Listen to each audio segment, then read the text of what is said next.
서연아, 제발 이번만 매니저 언니 말 좀 들어줘. 네가 얼마나 유명해지길 바라는데. 민지 언니의 애원 섞인 목소리가 귓가에 맴돌았다. 그러나 내 의지는 아랑곳 없이 덩치 큰 언니는 나를 질질 끌다 못해 등 뒤에서 힘껏 밀어버렸다. 쿵 하는 둔탁한 소리와 함께 나는 푹신한 침대 위로 고꾸라졌다. 흐릿한 시야 너머로 문이 닫히는 소리가 들렸고 순간 나를 감싸는 건 깊은 취기와 함께 밀려드는 낯선 공간의 어색함이었다. 머릿속은 뒤죽박죽, 온몸은 소민영처럼 축 늘어져 있었다. 어차피 언니가 알아서 하겠지 하는 막연한 생각에 눈을 감고 잠에 빠져들었다. 얼마나 시간이 흘렀을까? 머리가 깨질 듯한 통증 속에서 흐릿하게 낯선 목소리가 들렸다. 크앙, 네가 왜 내 침대에 누워있어? 나는 무거운 눈꺼풀을 간신히 들어 올렸다. 눈앞에 펼쳐진 광경은 취기마저 날려버릴 만큼 충격적이었다. 갓 샤워를 마친 듯 허리에 수건 한 장만 걸친 남자가 있었다. 그의 탄탄한 어깨와 복근, 그리고 성난 눈빛이 너무나 선명했다. 젠장, 너 혹시 변태지훈 아니야? 내가 입을 열자마자 그는 나를 위아래로 훑어보며 비웃었다. 내 꼴을 좀 봐. 내 옷차림도 나랑 다를 바 없잖아. 그의 말에 고개를 숙였다. 오마이갓. 헐렁한 티셔츠에 짧은 반바지. 술에 취해 흐트러진 내 모습은 마치 지금 당장이라도. 아니야, 생각하기도 싫었다. 나는 허둥지둥 다리를 모아 몸을 가렸다. 화가 치밀어 올라 그를 노려보며 쏘아붙였다. 네가 왜 내 방에 들어왔어? 응? 그는 비웃음을 흘리며 손가락으로 침대를 가리켰다. 부드러운 에이스 침대. A씨, 똑바로 봐. 여긴 내 방이야. 충격의 말이 나오지 않았다. 민지 언니가 대놓고 나를 다른 사람 침대에 밀어 넣었다는 사실이 믿기지 않았다. 하필이면 이 인간의 방에 나는 다리를 웅크린 채 침대 머리맡에 앉아 멍하니 천장을 바라봤다. 지우는 이미 옷을 깔끔하게 차려입고 따뜻한 물이 담긴 컵을 가져다 주었다. 나는 컵을 받으려 손을 뻗었지만 그는 쉽게 놓아주지 않았다. 고개를 들자마자 그의 수상하고 불쾌한 눈빛과 마주쳤다. 솔직히 말해봐. 이거 몇 번째 수작이야? 그의 비아냥거림에 나는 분노를 참지 못하고 컵을 꽉 쥐어 그의 새 옷에 물을 왈칵 쏟아부었다. 말을 곱게 못할 거면 그냥 닥쳐. 지우는 컵을 탁자에 세게 내려놓으며 눈에서 불꽃이 튀어나올 듯 나를 노려봤다. 네가 취해서 프런트에서 카드 받아다가 친히 침대에 누웠잖아. 이 더러운 거사. 몇 년 만에 봤더니 벌써 직업윤리까지 다 팔아먹었냐? 나는 벌떡 일어나 손을 휘둘러 그의 뺨을 때렸다. 제가 아니라 민지 언니가 제멋대로 한 짓이라고 했잖아요. 누굴 속이려고 해? 그는 내 손목을 잡고 이를 갈았다. 내 동의 없이 그 언니가 감히 그런 짓을 할 수 있었겠어? 남자들을 유혹하는 수단이 아주 늘어네. 이미 어지러웠던 머리는 더 화가 나서 눈앞이 흐려졌다. 나는 그의 팔을 한 번 물었고 지우는 아파서 손을 휘둘렀다. 나는 꼬집힌 손목을 흔들며 비아냥거렸다. 그럼 너는 침대로 유인하는 과정에 아주 능숙한 걸 보니 경험이 많나 보네. 네가 지금까지 얼마나 많은 여자를 망쳤는지 누가 알겠어. 나는 말을 이었다. 몇 년 만에 봤더니 재벌 2세는 점점 더 타락했네. 여자들과 놀아나고 색욕이 끝이 없으니 정말 더럽기 짝이 없어. 두 사람은 누구 하나 지지 않으려 새벽까지 싸웠다.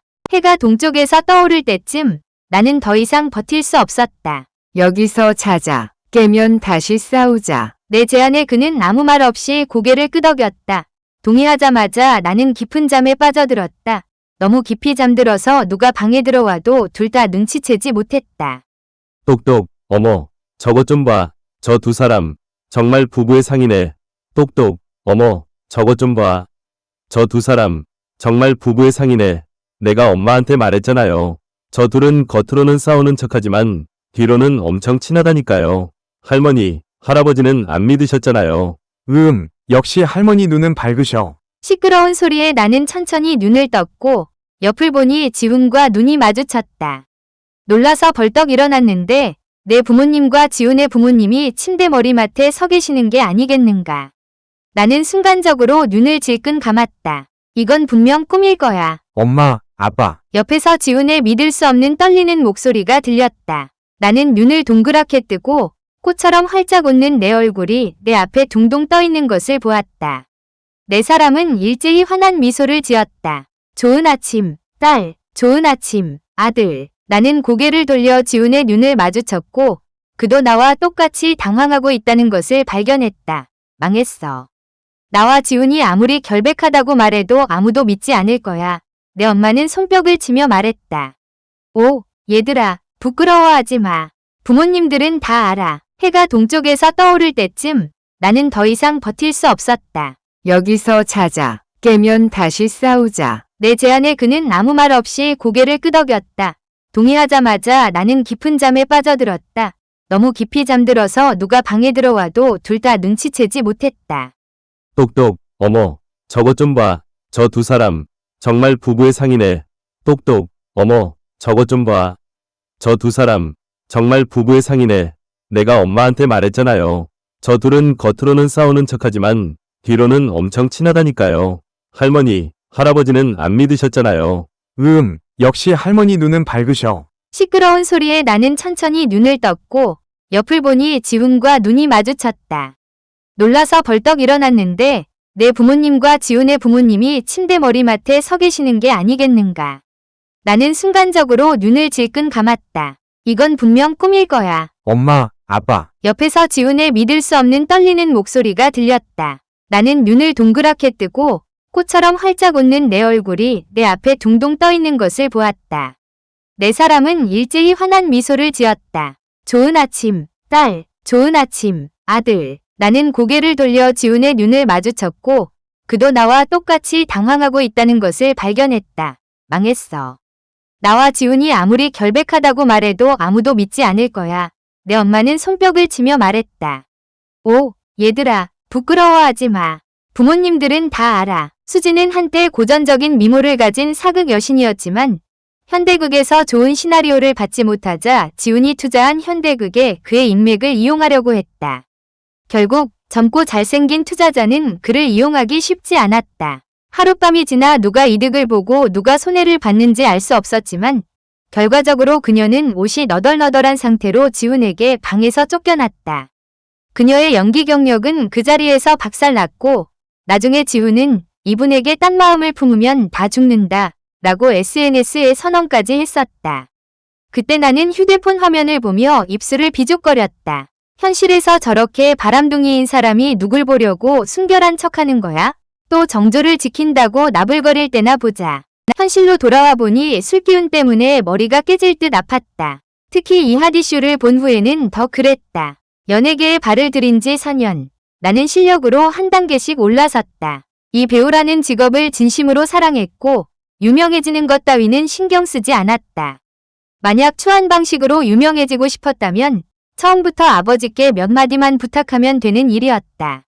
우리 서씨 가문은 지씨 가문 다음으로 큰 재벌이었고 두 집안은 대대로 친구 사이였다. 나와 지훈은 태어난 달이 딱 한 달 차이였다. 나는 정갈자리, 그는 사수자리. 한 명은 입이 험하고 독설적이고 다른 한 명은 마치 시한폭탄 같았다. 어릴 때부터 두 사람은 맞지 않았고 만나기만 하면 싸우고 때리고 했다. 나를 중마고우라고 부를 수도 있었겠지만 우리 사이에 뭔가 있다는 건 마치 화성이 지구에 충돌하는 것과 다를 바 없었다. 서로에게 큰 상처만 주고 함께 죽는 것뿐. 그럴 리가 없었다. 게다가 두 사람은 거의 3년 동안 만나지 않았다. 민지 언니가 좋은 일을 하지 않았더라면 아마 죽는 날까지 서로 돌아보지 않았을 것이다. 나는 지훈에게 입모양으로 신호를 보냈다. 이제 어떻게? 그는 내 뜻을 알아차리고 네 명이 부모님에게 가식적인 미소를 지었다. 부모님들 먼저 돌아가시겠어요? 저와 서연이가 할 얘기가 좀 있습니다. 오, 그 숨겨진 의미가 담긴 웃음소리는 정말 차마 똑바로 볼 수가 없었다. 네 사람을 합치면 거의 200살인데 어떻게 그렇게 의미심장한 웃음을 지을 수 있는 거지? 오해할까봐 걱정되기는커녕 그들은 환한 얼굴로 고개를 끄덕였다. 알겠다, 알겠어. 네 명이 엄마 아빠는 먼저 가마. 그들이 방을 떠나자 나와 지훈은 동시에 안도의 한숨을 쉬었다. 그와 처음으로 동병상련을 느꼈다. 나는 침대 머리맡에 앉아 지훈에게 물었다. 이 일을 어떻게 처리할 거야? 드물게 그가 나에게 고집 부리지 않고 말했다. 내 뜻대로 해. 나는 전적으로 협력할게. 나는 습관처럼 비아냥거렸다. 어머나, 저 같은 성분 여배우가 무슨 덕이 있어서 재벌 이세께서 이렇게 스스로를 낮춰 협력해 주신대요. 지우는 아무 말 없이 즉시 휴대폰을 꺼내 내 아버지에게 전화하려는 신용을 했다. 저희 결정했어요. 다음 주에 결혼할게요. 잠깐, 내가 널 죽이겠다. 나는 황급히 두 손을 모았다. 맙소사, 대법을 잘못 익혔네. 지훈 같은 사람이 정말 남에게 득될 것 없고 자신에게도 이로울 것 없는 짓을 할 수 있다니. 중학교 때 그는 한 여학생에게 연애 편지를 썼다가 부모님께 들켰다. 심한 매를 맞을 위기에 처하자 그 엉뚱한 머리는 이 편지는 서연이에게 쓴 거예요. 라고 외쳤다. 나는 평화롭게 집에서 있다가 갑자기 날벼락을 맞은 셈이었다. 정말 분해서 제정신이 아니었다. 가장 황당한 건 양쪽 부모님이 그걸 철석같이 믿으셨다는 거였다. 말을 곱게 못할 거면 그냥 닥쳐. 지훈은 컵을 탁자에 3개 내려놓으며 눈에서 불꽃이 튀어나올 듯 나를 노려봤다. 네가 취해서 프런트에서 카드 받아다가 친히 침대에 누웠잖아. 이 더러운 거사. 몇 년 만에 봤더니 벌써 직업윤리까지 다 팔아먹었냐? 나는 벌떡 일어나 손을 휘둘러 그의 뺨을 때렸다. 제가 아니라 민지 언니가 제멋대로 한 짓이라고 했잖아요. 누굴 속이려고 해? 그는 내 손목을 잡고 이를 갈았다. 내 동의 없이 그 언니가 감히 그런 짓을 할 수 있었겠어? 남자들을 유혹하는 수단이 아주 늘어네. 이미 어지러웠던 머리는 더 화가 나서 눈앞이 흐려졌다. 나는 그의 팔을 한 번 물었고 지훈은 아파서 손을 휘둘렀다. 나는 꼬집힌 손목을 흔들며 비아냥거렸다. 그럼 너는 침대로 유인하는 과정에 아주 능숙한 걸 보니 경험이 많나 보네. 네가 지금까지 얼마나 많은 여자를 망쳤는지 누가 알겠어. 나는 말을 이었다. 몇 년 만에 봤더니 재벌 2세는 점점 더 타락했네. 여자들과 놀아나고 색욕이 끝이 없으니 정말 더럽기 짝이 없어. 두 사람은 누구 하나 지지 않으려 새벽까지 싸웠다. 현실로 돌아와 보니 술기운 때문에 머리가 깨질 듯 아팠다. 특히 이 하디슈를 본 후에는 더 그랬다. 연예계에 발을 들인 지 4년. 나는 실력으로 한 단계씩 올라섰다. 이 배우라는 직업을 진심으로 사랑했고 유명해지는 것 따위는 신경 쓰지 않았다. 만약 추한 방식으로 유명해지고 싶었다면 처음부터 아버지께 몇 마디만 부탁하면 되는 일이었다. 우리 서씨 가문은 지씨 가문 다음으로 큰 재벌이었고 두 집안은 대대로 친구 사이였다. 나와 지훈은 태어난 달이 딱 1달 차이였다. 나는 정갈자리, 그는 사수자리. 한 명은 입이 험하고 독설적이고 다른 한 명은 마치 시한폭탄 같았다. 어릴 때부터 두 사람은 맞지 않았고 만나기만 하면 싸우고 때리고 했다. 나를 중마고우라고 부를 수도 있었겠지만 우리 사이에 뭔가 있다는 건 마치 화성이 지구에 충돌하는 것과 다를 바 없었다. 서로에게 큰 상처만 주고 함께 죽는 것뿐. 그럴 리가 없었다. 게다가 두 사람은 거의 3년 동안 만나지 않았다. 민지 언니가 좋은 일을 하지 않았더라면 아마 죽는 날까지 서로 돌아보지 않았을 것이다. 나는 지훈에게 입모양으로 신호를 보냈다. 이제 어떻게?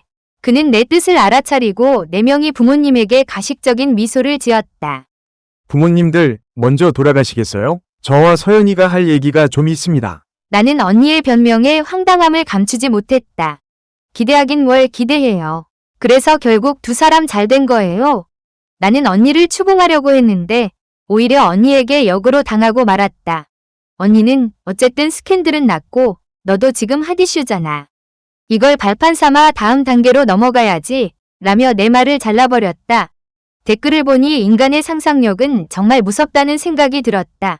너무 무서워서 나는 더 이상 내가 연예인이 아니라 아예 뇌가 없는 사람처럼 느껴졌다.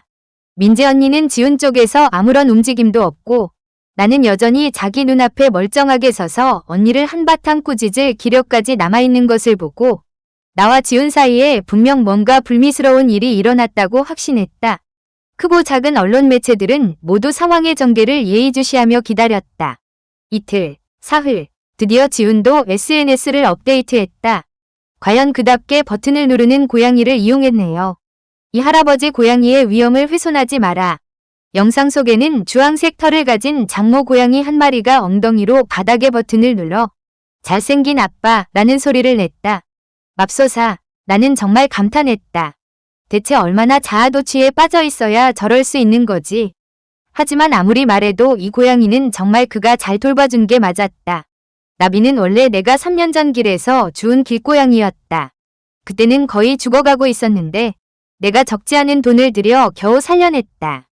반년쯤 키우다가 연달아 촬영 스케줄 때문에 여기저기 돌아다니다 보니 더 이상 나비를 잘 돌볼 시간이 없었다. 지훈의 생일 때 나는 나비를 케이지에 넣어 그의 집 문 앞까지 가져다 줬다. 이거 생일 선물. 그가 거절할 틈도 없이 나는 케이지를 내려놓고는 쏜살같이 도망쳐 버렸다. 지훈은 어릴 적 고양이에게 핥히어 작은 트라우마가 있었다. 하지만 나비를 맡길 다른 사람을 정말 찾을 수가 없었다. 우리 엄마는 동물털 알레르기가 있어서 내가 고양이를 데려가면 분명 20대 나이에 정겹고도 살벌한 엄마표 돼지고기 볶음을 먹게 될 테니까. 친한 친구인 현우는 큰 개를 키우는데 개가 고양이를 보면 죽으림을 다해 쫓아다녔다. 나비를 입양해 줄 사람을 찾는 건 너무 어려웠다. 나비는 그저 평범한 길고양이였고 아무도 입양하려고 하지 않았으니까. 그래서 나는 어쩔 수 없이 지훈에게 폐를 끼칠 수밖에 없었다. 지금 이렇게 나비가 똑똑하고 활발하게 지내는 것을 보니 나도 안심이 되었다. 그의 숨겨진 따뜻함이 언뜻 비치는 듯하여 마음 한구석이 미묘하게 움직였다. 계속 기다렸지만 결국 나와는 전혀 상관없는 SNS 게시물 하나만 받았다. 계속 기다렸지만 결국 나와는 전혀 상관없는 SNS 게시물 하나만 받았다. 하지만 언론은 뭔가 심상치 않다는 것을 느꼈는지 가만히 있지 않았다. 단 3일 만에 나는 다시 핫이슈에 올랐다. 샵 서현지훈 샵 태그로 내 SNS 게시물 아래에는 네티즌들의 댓글이 넘쳐났다. 그날 대체 무슨 일이 있었던 거야? 궁금해. 이 여자, 내 관심을 끄는데 성공했군. 재벌 이세님은 다른 남자들과 다를 줄 알았는데 내가 너무 높이 평가했네. 남자들은 역시 다 똑같아. 이 댓글 아래에는 수많은 답글이 달렸다. 아래층 조용히 해. 한 손으론 박수 칠 수 없잖아. 서연이 원치 않으면 재벌 이세님이 억지로 할 수 있겠어? 그의 신분과 지위에 여자가 부족하겠냐고. 만약 지훈이 정말 그가 말한 대로 여러 말들을 신경 썼다면 왜 남에게 이용당할 기회를 줬겠어? 나는 댓글을 읽다가 순간 눈이 번뜩였다. 어쩜 이렇게 똑똑한 말을 무심코 좋아요 버튼을 눌러버렸고 즉시 후회했다. 죽을 뻔했어. 당장 지워. 당장 지우라고. 네티즌들의 인터넷 속도는 정말 빨랐다. 눈 깜짝할 새에 이미 화면을 캡처했죠. 하루에 핫이슈 2개라니 정말 전무후무한 일이었다. 내가 입을 열자마자 그는 나를 위아래로 훑어보며 비웃었다. 내 꼴을 좀 봐. 내 옷차림도 나랑 다를 바 없잖아. 그의 말에 고개를 숙였다. 오마이갓. 헐렁한 티셔츠에 짧은 반바지. 술에 취해 흐트러진 내 모습은 마치 지금 당장이라도. 아니야. 생각하기도 싫었다. 나는 허둥지둥 다리를 모아 몸을 가렸다. 화가 치밀어 올라 그를 노려보며 쏘아붙였다. 네가 왜 내 방에 들어왔어? 응? 그는 비웃음을 흘리며 손가락으로 침대를 가리켰다. 부드러운 에이스 침대. A씨. 똑바로 봐. 여긴 내 방이야. 충격의 말이 나오지 않았다. 민지 언니가 대놓고 나를 다른 사람 침대에 밀어 넣었다는 사실이 믿기지 않았다. 하필이면 이 인간의 방에 나는 다리를 웅크린 채 침대 머리맡에 앉아 멍하니 천장을 바라봤다. 지훈은 이미 옷을 깔끔하게 차려입고 따뜻한 물이 담긴 컵을 가져다 주었다. 나는 컵을 받으려 손을 뻗었지만 그는 쉽게 놓아주지 않았다. 고개를 들자마자 그의 수상하고 불쾌한 눈빛과 마주쳤다. 솔직히 말해봐. 이거 몇 번째 수작이야? 그의 비아냥거림에 나는 분노를 참지 못하고 컵을 꽉 쥐어 그의 새 옷에 물을 왈칵 쏟아부었다. 지훈은 화들짝 놀라 몸을 움찔했고 바지가 벗겨질 뻔했다. 화가 나서 돌아보며 꾸짖었다. 서연, 이 변태 같은 년. 다 봤어. 분홍색이었지? 나는 눈살을 찌푸렸다가 희죽거렸다. 아이고, 분홍색 팬티라니. 지훈, 너도 참 예민하네. 미쳤어? 그건 그냥 팬티일 뿐이야. 그 아래는 분홍색이 아니라고. 그는 화를 내며 해명했지만 이내 짜증이 나서 자신의 이마를 세게 때렸다. 젠장, 내가 왜 이 여자한테 이걸 해명하고 있는 거야? 나는 순진무구하게 어깨를 으쓱거렸다. 내가 어떻게 알아? 네가 대체 여기 왜 왔어? 나는 당당하게 반격했다. 지훈은 이를 갈았다. 네가 그 버튼을 누른 게 무슨 뜻이야? 응, 네가 읽은 대로. 그 직후 나는 지훈에게 남자 화장실에서 쫓겨났다. 민지 언니는 역시 기회주의자였다. 내가 인터넷에서 화제가 된 틈을 타 언니는 즉시 나에게 한 리얼리티 쇼 출연을 받아왔다.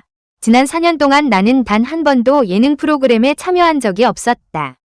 주된 이유는 민지 언니가 내가 감정을 조절하지 못하고 대중 앞에서 폭발할까봐 두려워했기 때문이었다. 나는 단호하게 거절했다.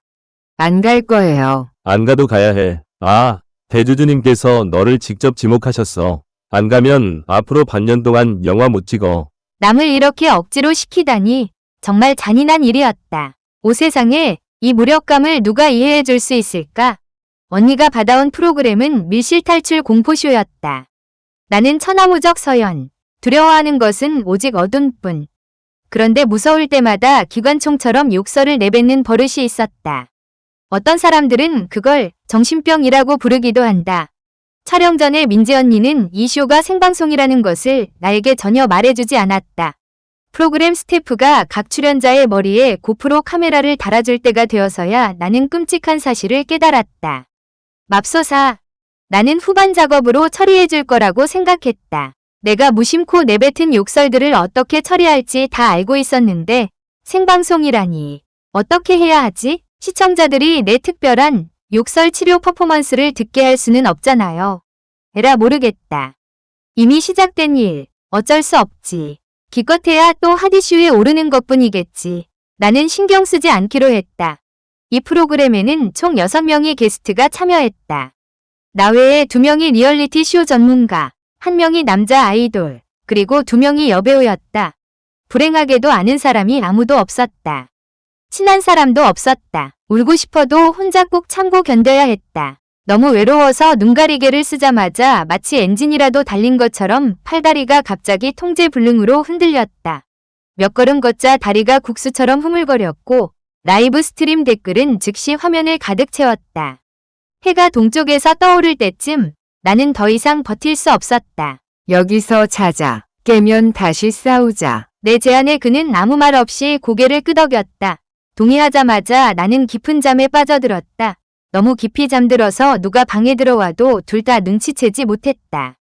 똑똑, 어머, 저것 좀 봐. 저 두 사람, 정말 부부의 상이네. 똑똑, 어머, 저것 좀 봐. 저 두 사람, 정말 부부의 상이네. 내가 엄마한테 말했잖아요. 저 둘은 겉으로는 싸우는 척하지만 뒤로는 엄청 친하다니까요. 할머니, 할아버지는 안 믿으셨잖아요. 역시 할머니 눈은 밝으셔. 시끄러운 소리에 나는 천천히 눈을 떴고 옆을 보니 지훈과 눈이 마주쳤다. 놀라서 벌떡 일어났는데 내 부모님과 지훈의 부모님이 침대 머리맡에 서 계시는 게 아니겠는가.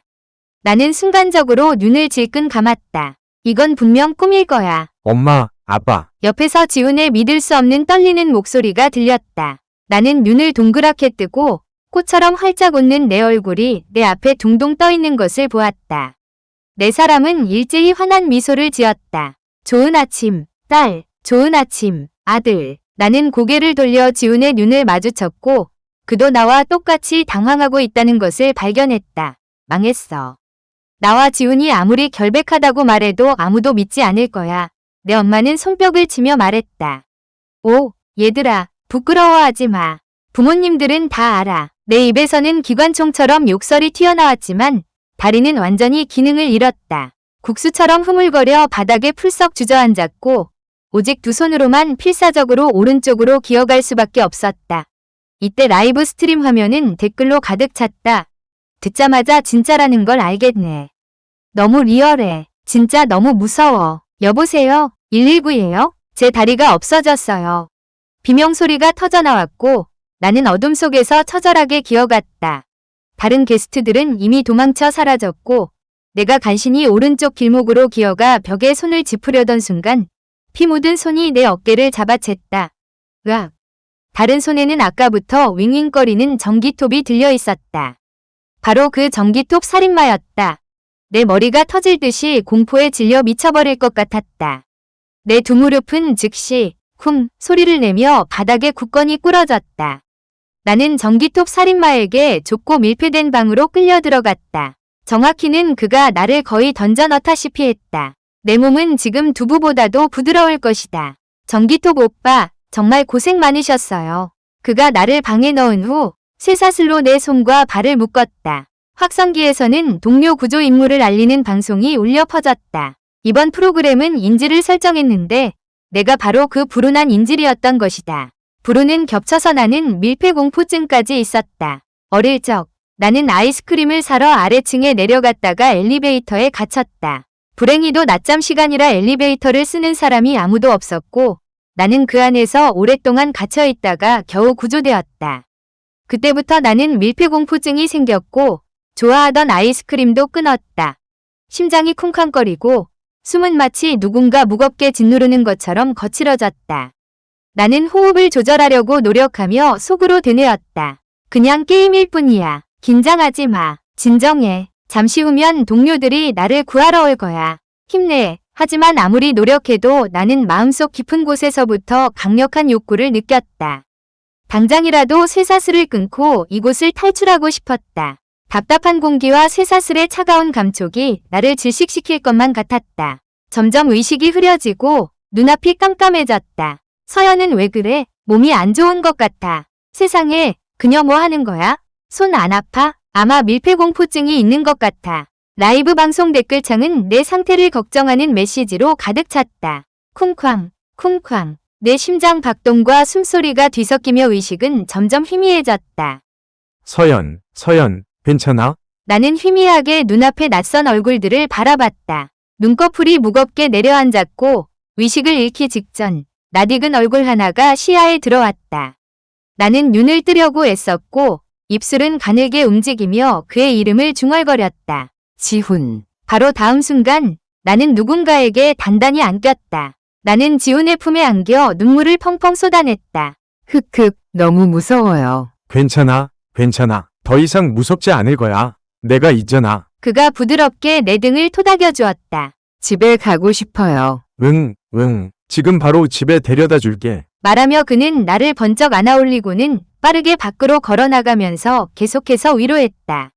이제 곧 나갈 거야. 더 이상 무서워하지 마. 화면의 댓글은 미친 듯이 늘어났다. 재벌 이세님이 깜짝 등장하셨네. 올 때까지 몰랐어. 이 두 사람 대체 뭐야? 내가 잘못 본 건가? 아니면 내 눈에 문제라도 있나?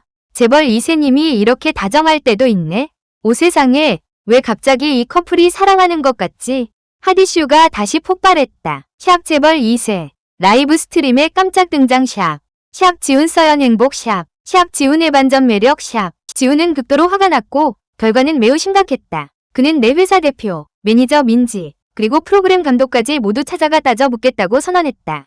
예능에 참여 안 시키면 영화 못 찍게 한다고요? 당신은 대체 어느 시대에서 온 매니저예요? 그녀가 당신 보고 시나리오 찾아달라고 부탁할 것 같아요. 이 할아버지는 그녀가 원하는 역할은 뭐든 찍게 해줄 수 있어요. 다 필요 없고 당신은 해고야. 당장 꺼져. 민지 언니는 얼굴이 하얗게 질려 아무 말도 하지 못했다. 그녀의 눈빛은 불안하게 흔들렸다. 대체 어느 매니저가 이래요? 당신 머리 구덩이에 빠졌어요? 감히 그녀를 남자 침대에 밀어넣어? 제기랄 매니저. 차라리 보모나 해라. 그냥 집에 가서 해고 통지서나 기다리고 있어. 이번엔 내가 당신을 고소해서 죽여버릴 거야. 나는 민지 언니가 나를 지훈의 방에 밀어넣었던 그 밤의 일을 떠올렸다. 언니는 그때 호텔 CCTV 사각지대를 완벽히 활용해 자신의 흔적을 지웠었다. 분명 의도적이었다. 그녀의 과도한 야망이 나를 공경에 빠뜨린 것이었다. 지훈의 분노는 합당했다. 아주 잘한다. 이 자식아. 그리고 프로그램 스태프들도 일할 때 머리 좀 쓰고 해. 게스트의 건강 상태를 미리 알아보지 못해? 그녀가 요즘 뜨니까 급하게 사람을 내보내? 만약 그녀에게 무슨 일이라도 생겼으면 당신들이 책임질 수 있어? 앞으로 이 바닥에서 발붙일 생각도 하지 마. 지훈은 휴대폰을 끊었고 여전히 화가 나고 불쾌한 표정이었다. 어디로 가야 할지 모르는 듯 그는 방안을 이리저리 서성거렸다. 그리고 다른 게스트들도 귀신이라도 쫓아오는 것처럼 도망치다니. 너희들 봤어? 팀 정신이라곤 하나도 없어. 인성이 너무 나빠. 그리고 NPC 2명도 나만 계속 물레키다니. 이 할아버지가 분명 걔네들 대신 플레이어가 되고 나는 NPC가 돼서 걔네들을 죽도록 물레켜줄 거야. 푹! 나는 그가 말하는 바람에 웃음이 터져버렸다. 뭘 웃어? 사람은 무서워 죽겠는데 웃음이 나와? 내 신경은 강철로 만들었어? 어휴, 갑자기 왜 이렇게 괜한 화를 내. 하지만 그가 제때 나를 구하러 와줬다는 사실을 생각하니 화는 더 이상 나지 않았다. 내가 아무 말도 하지 않자 지훈은 살짝 놀란 듯 고개를 갸우뚱하며 나를 쳐다봤다. 왜 반박 안 해? 너 원래 그렇게 쉽게 트집 잡는 편 아니잖아? 그는 안도의 한숨을 쉬었다. 아직 싸울 힘이 남아있으니 괜찮아. 고마워. 지훈은 즉시 숨을 깊이 들이마시며 말했다. 그만. 고맙다고 하면 내가 무서워. 나는 그를 째려봤다. 이 사람은 정말 나에게 친절하게 대해줄 가치도 없어. 내 부모님은 이 사실을 알고는 안쓰러워하면서도 화가 났다.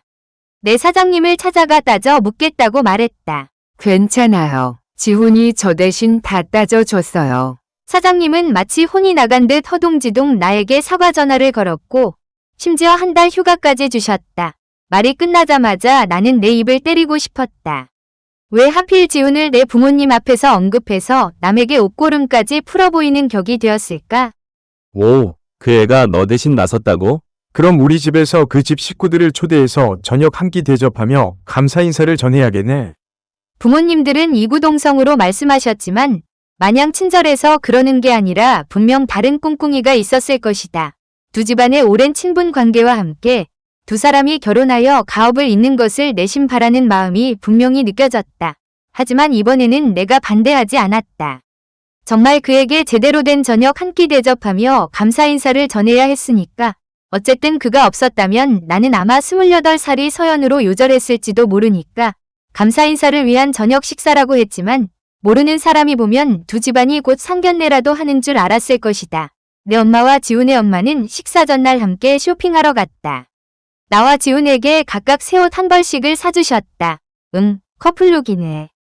나는 즉시 그 옷을 그 자리에서 벗어버리지 못하는 게 한스러웠다. 잘 어울리네. 그는 예상치 못하게 휴대폰을 들어올리며 셋, 둘, 하나, 웃어 라고 외쳤다.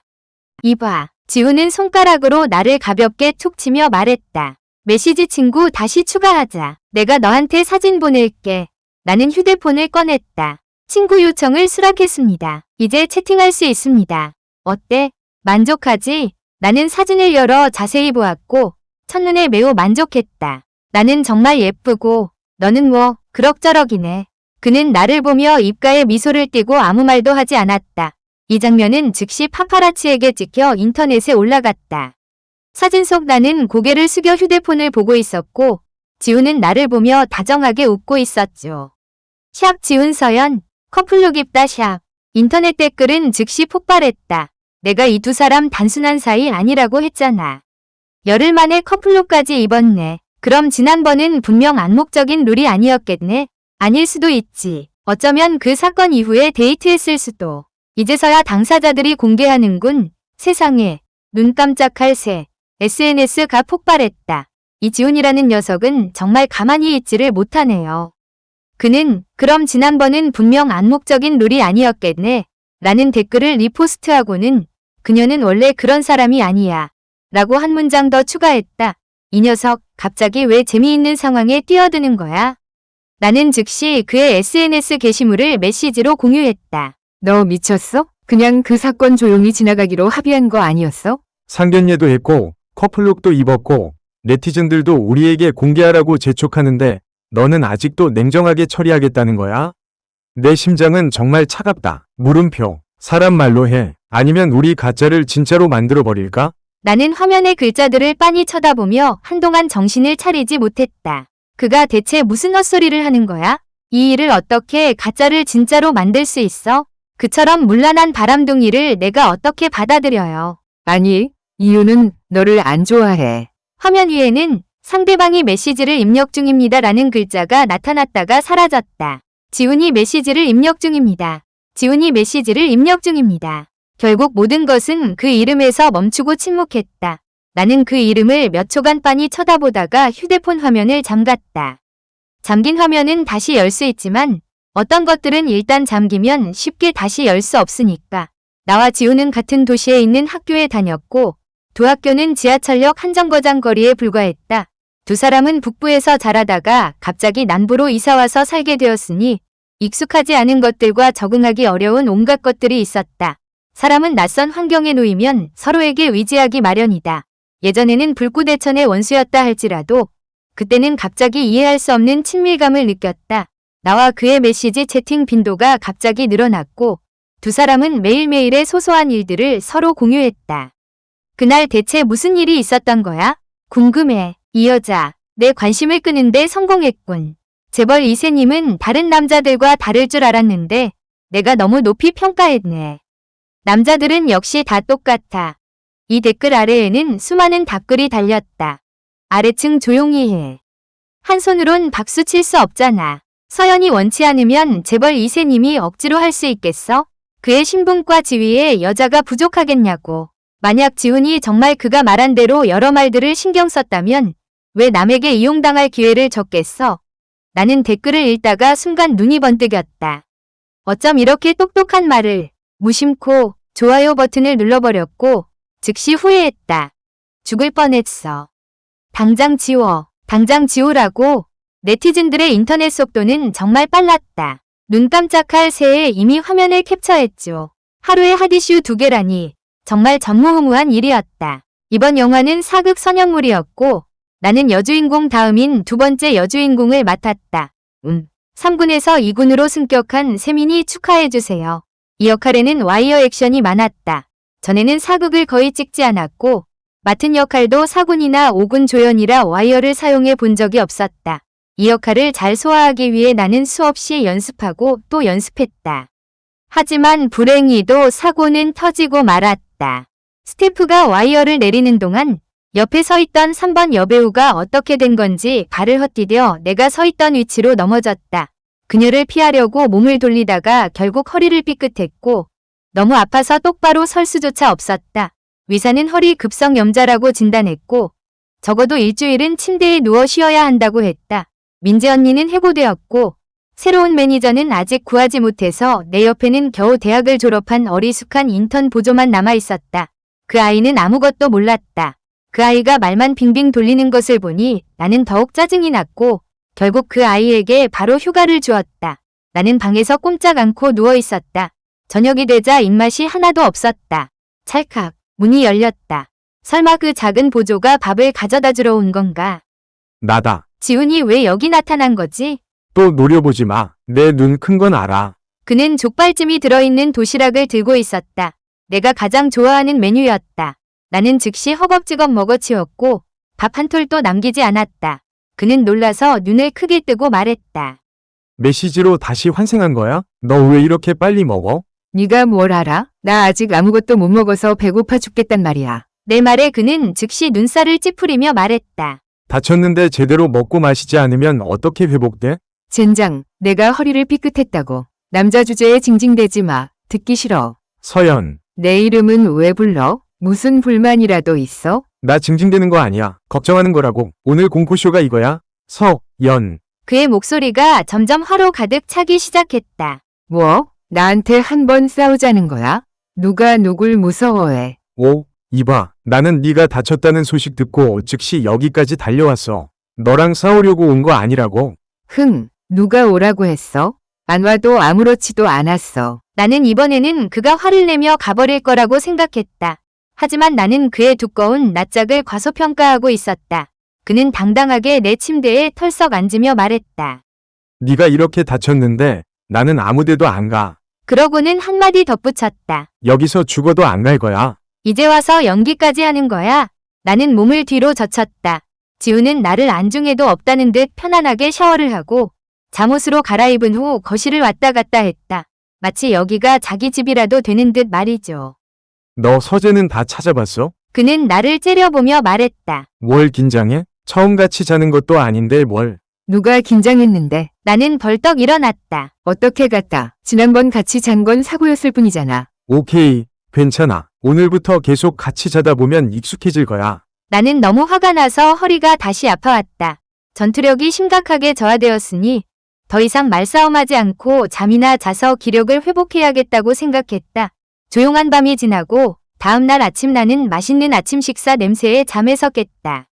지훈이 요리할 줄 아는 데다 꽤 잘한다는 것에 놀랐다. 앞치마를 두르고 중식 주방에서 서 있는 그의 모습을 보니 갑자기 그를 집에 데려가고 싶다는 생각이 들었다. 맙소사, 이 위험한 생각은 대체 뭐야? 나는 며칠 동안 침대에 누워 쉬었고 지훈도 며칠 동안 촬영장에 머물며 나를 돌봐줬다. 내가 다시 일하러 가기 전날 나는 그에게 이제 가도 된다고 말했지만 그는 팔짱을 끼고 가지 않겠다고 했다. 그의 눈빛은 단호하게 나를 바라봤다. 나는 더 이상 참을 수 없어 진지하게 말했다. 지훈, 더 이상 이러지 마. 여기서 그만하자. 우리는 안 돼. 왜 안 돼? 왜 안 된다는 거야? 어쨌든 안 돼. 서연, 그가 내 어깨를 잡고 나를 흔들며 말했다. 너도 이유를 말해야지. 늘 이래. 명확하게 말하지 않고 차가웠다가 뜨거웠다가 멀어졌다가 가까워졌다가. 나는 화를 내며 그의 손을 뿌리쳤다. 이봐, 도둑놈이 도리어 매를 드는 격이네. 차가웠다가 뜨거웠다가 하는 건 너잖아. 그는 어리둥절했다. 나라고? 언제? 대학교 때? 물음표. 좋아. 네가 명확히 하고 싶으면 내가 명확히 해줄게. 농구장에서 그 양갈래 머리 여자의 말이야. 네가 머리를 쓰다듬어 주면서 생수를 건네주고 나중엔 둘이 팔짱 끼고 사라졌잖아. 그때부터 네가 완전 바람둥이라고 생각했어. 내 행동 때문에 내가 얼마나 상처받았는지 알아. 지훈의 얼굴은 몇 초간 멍해지더니 이내 주름이 잡혔다. 아, 기억났어. 네가 말하는 사람이 누군지 알겠어. 그는 눈을 반짝이며 나를 바라봤다. 그 애는 내 룸메이트의 여동생이야. 그 애는 그는 말을 잇지 못했고 나는 인내심을 잃고 말했다. 계속 말해봐. 그 아이는 4살 때부터 백혈병을 앓았고 머리카락은 가발이었어. 그 아이가 오빠랑 며칠 동안 학교에서 놀고 싶다고 했는데 그게 마지막 소원이었거든. 그때 우리 방 친구들은 모두 돌아가면서 그 아이를 돌봤어. 혹시라도 무슨 일 생길까봐 조심조심했지. 그래서 내가 그 아이 머리를 쓰다듬어 주고 물을 건네준 거야. 마지막으로 행복한 추억 만들어주고 싶었어. 나는 온몸이 경직되었어요. 망했어, 망했어. 내가 정말 죽일 년이네. 왜 처음부터 나에게 말해주지 않았어? 네가 바로 화낼까 봐 말 안 했어. 어차피 며칠뿐이었고 네가 이걸로 화낼 줄 누가 알았겠어. 그리고 네가 나 찾으러 학교에 왔을 때 왜 나한테 아무 말도 안 했어? 나는 얼굴이 빨개져서 모기만 한 목소리로 말했다. 그때는 내가 너 잡으러 간다고 생각해서 그랬지. 오해가 풀리자 분위기는 다시 어색해졌다. 지훈이 먼저 입을 열었다. 그는 나를 가리켰다가 자신을 가리키며 말했다. 우리 그냥 사귈까? 나는 어리둥절했어요. 안. 그만. 지훈이 서둘러 내 입을 막았다. 나 방금 들었어. 아니면 머리가 너무 아플 거야. 서연, 너 심장 없어? 내가 뭘 어쨌다고? 너 거의 미칠 지경인 것 같다. 나 중학교 때부터 너 좋아했어. 15년 동안 좋아했단 말이야. 너 나보고 언제까지 기다리게 할 건데? 나는 경악하여 입을 다물지 못했다. 중학교? 그때 네가 나 놀린 거 아니었어? 누가 너랑 장난쳤대? 그는 이제 더 미쳐버릴 것 같았어요. 고등학교 때도 나 너 좋아한다고 분명히 말했어. 네가 말한 연애 편지 말이야? 그거 원래 너한테 쓴 건데 네가 안 가져갔잖아. 양쪽 부모님 앞에서 너 좋아한다고 직접 말했는데 편지는 왜 또 줘? 그는 계속 말했다. 내가 고양이를 그렇게 무서워하는데도 나비를 데려와서 그렇게 조심스럽게 돌봐줬잖아. 네가 나랑 메시지 친구를 끊고 영화 촬영 때문에 바빠서 내가 네가 참여하는 영화에 직접 투자해서 널 만날 기회를 만든 거야. 어쩐지 촬영 끝 축하연에 그가 갑자기 나타났더라니. 지난번에 내가 너한테 어떤 역할이든 원하면 투자해주겠다고 한 말. 그거 진짜야. 네가 어떤 영화 찍고 싶으면 내가 바로 투자할게. 게다가 양쪽 부모님이 우리 보고 바로 결정하자고 했을 때 나는 한마디도 반대하지 않았어. 정말 그런 것 같았다. 나는 고개를 끄덕끄덕하며 어색하게 물었다. 제가 바보 같았나요? 지훈은 고개를 세게 끄덕이며 말했다. 몹시 극도로 세상에서 제일 가는 바보였어. 그날부터 지훈은 나에게서 떨어지지 않고 찰싹 붙어 다녔다. 그는 당당하게 자신이 영화의 주요 투자자이니 촬영장에서 직접 감독해야 한다고 선언했다. 두 사람은 하루 종일 촬영장에서 함께 들락날락했고 그는 마치 젤리처럼 나에게 더 달라붙었다. 파파라치들은 그 덕분에 잠시도 쉬지 않고 사진을 찍어댔다. 샵 지훈, 서연 촬영장 방문 샵, 샵 지훈 서연, 동거중 샵, 샵 지훈, 공개연애 샵. 요 며칠 지훈은 회사에 가서 일을 처리해야 했고 나비와 함께 찍은 사진을 SNS에 올려 공개 사진으로 삼았다. 왼쪽은 그와 나비의 사진, 오른쪽은 내가 어릴 적 나비와 함께 찍은 사진이었다. 글에는 나비가 엄마가 많이 보고 싶어 해요. 엄마, 빨리 돌아와요. 라고 적혀 있었다. 나는 휴대폰을 들어 그의 게시물에 바로 댓글을 달았다. 그날부터 지훈은 나에게서 떨어지지 않고 찰싹 붙어 다녔다. 그는 당당하게 자신이 영화의 주요 투자자이니 촬영장에서 직접 감독해야 한다고 선언했다. 두 사람은 하루 종일 촬영장에서 함께 들락날락했고 그는 마치 젤리처럼 나에게 더 달라붙었다. 파파라치들은 그 덕분에 잠시도 쉬지 않고 사진을 찍어댔다. 샵 지훈, 서연 촬영장 방문 샵 지훈 서연, 동거중 샵 지훈, 공개연애 샵. 그날부터 지훈은 나에게서 떨어지지 않고 찰싹 붙어 다녔다. 그는 당당하게 자신이 영화의 주요 투자자이니 촬영장에서 직접 감독해야 한다고 선언했다. 두 사람은 하루 종일 촬영장에서 함께 들락날락했고 그는 마치 젤리처럼 나에게 더 달라붙었다. 파파라치들은 그 덕분에 잠시도 쉬지 않고 사진을 찍어댔다. 샵 지훈, 서연 촬영장 방문 샵 지훈 서연, 동거중 샵 지훈, 공개연애 샵.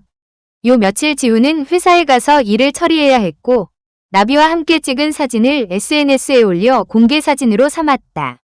왼쪽은 그와 나비의 사진, 오른쪽은 내가 어릴 적 나비와 함께 찍은 사진이었다. 글에는 나비가 엄마가 많이 보고 싶어 해요. 엄마, 빨리 돌아와요. 라고 적혀 있었다. 나는 휴대폰을 들어 그의 게시물에 바로 댓글을 달았다. 알겠어. 나비 체면을 봐서라도 아기 고양이가 엄마 없이 어떻게 살겠어? 그렇지. 나비는 털갈이 시기마다 알레르기 증상이 심해지는 지훈을 늘 애먹였다. 하지만 그는 코가 빨개지고 눈가가 부어올라도 나비를 품에서 놓지 않았다. 나비는 이제 완전한 아빠바라기가 되어 지훈의 발만 졸졸 따라다녔고 가끔 내게도 와서 애교를 부렸다.